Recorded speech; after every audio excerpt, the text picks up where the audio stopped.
Hey, flying with me viewers, Romulo here. I arrived in São Paulo yesterday at Congonhas. For those who follow me on Instagram, you probably already saw some pictures I took with the glasses at Congonhas Airport. If you don't follow me on Instagram, go ahead and follow me. I'll leave my Instagram here for you to follow and keep up with me on the other social network as well, all right? So, if you've made it this far, subscribe to the channel, share it, and leave your like for me. It's really important. You can go ahead and leave your like, just click there. I'm in São Paulo now. I arrived from Belo Horizonte yesterday. It was a flight that kind of came up suddenly, and I had to plan quickly so I could land here. I landed on the helipad, dropped people off, refueled at Congonhas, and I'm heading back to Belo Horizonte today. Are you coming? I'm going to put the camera on the skid, and you'll see images of São Paulo through the skid of the most famous helicopter in Brazil.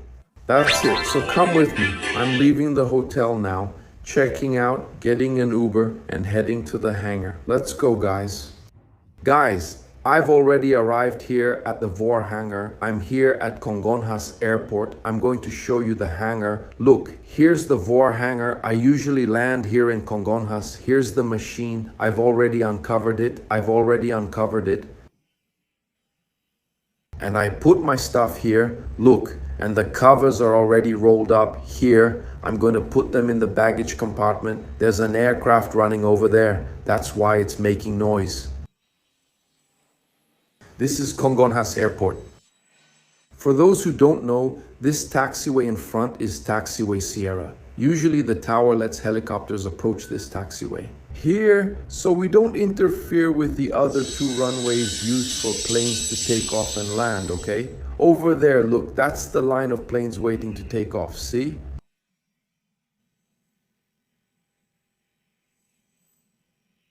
And today the operation is being done in the 3-5 direction. In other words, takeoff goes from there to there. For those who know the area, today the takeoff is towards Morumbi, towards Blue Tree, towards HBR. Look over there.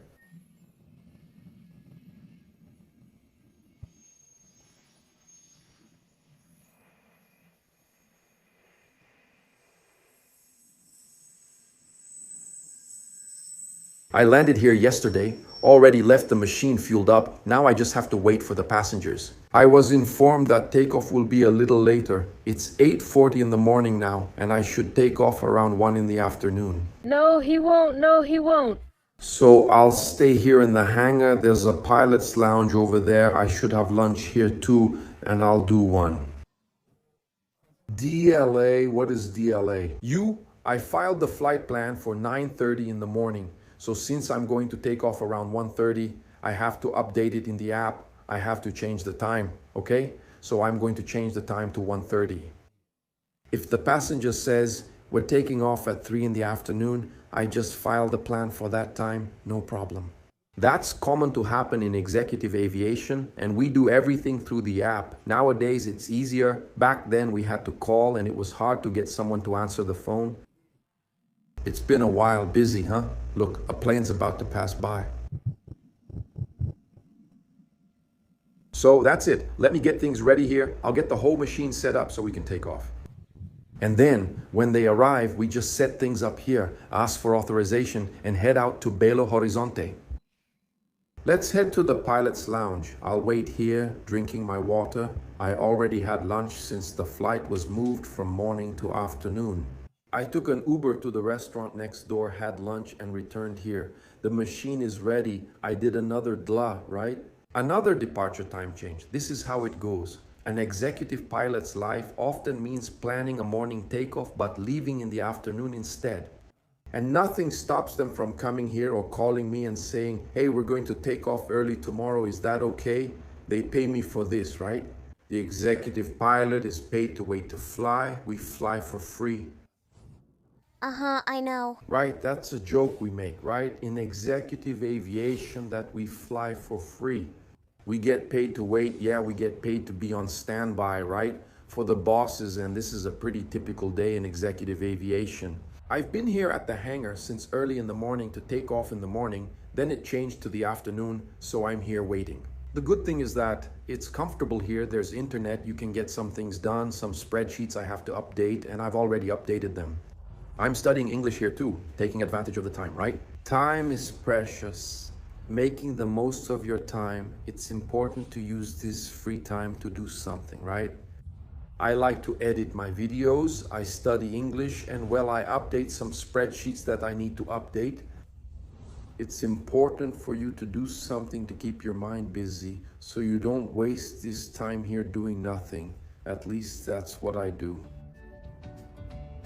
Guys, this is the VOA Very Important Person Lounge. I'm here waiting. Now it's already 1:20 in the afternoon. I'm here waiting. There's some coffee over there.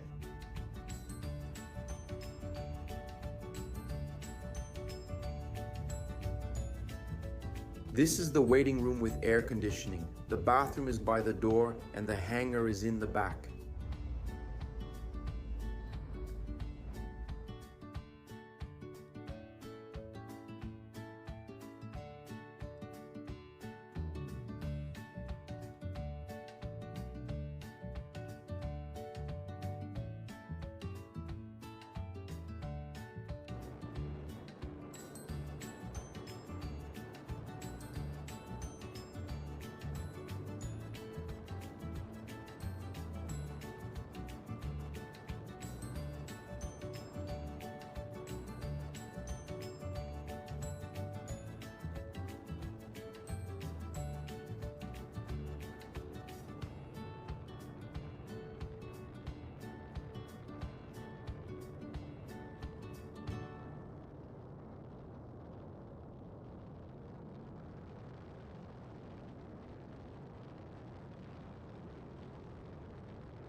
Guys, I just landed here at LBH. We spent 2 hours and 15 minutes flying. We had a headwind which really slowed down our flight.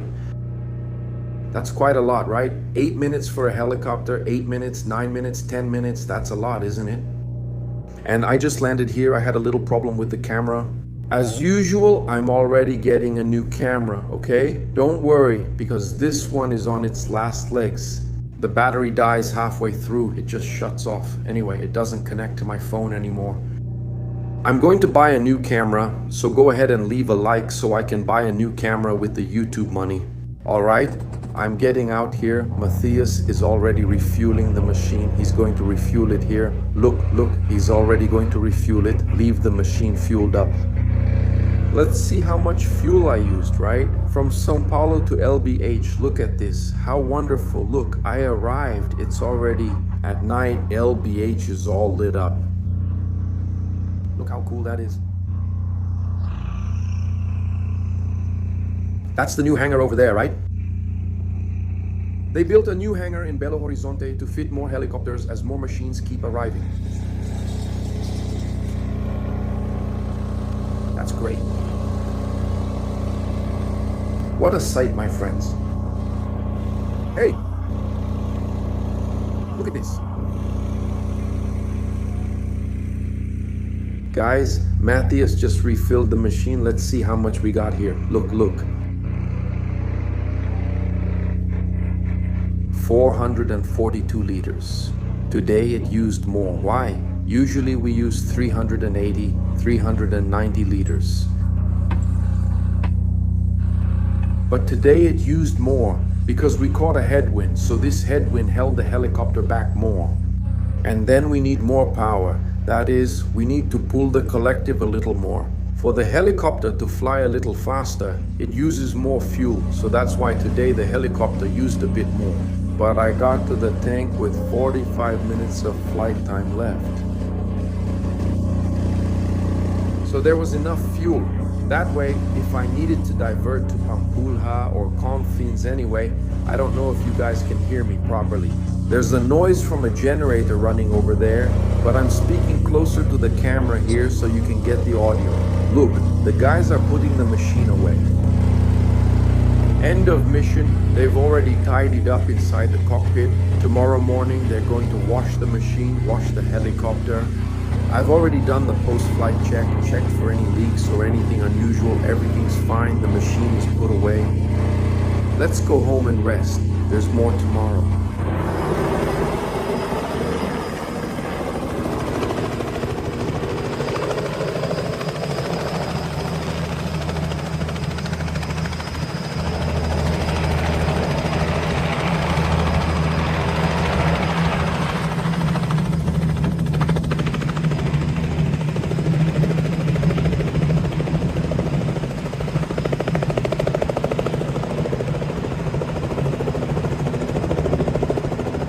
And with this beautiful image of the R-66 landing, I'm going to end today's video. I hope you enjoyed the footage. Take care, everyone. God bless you. I'm out.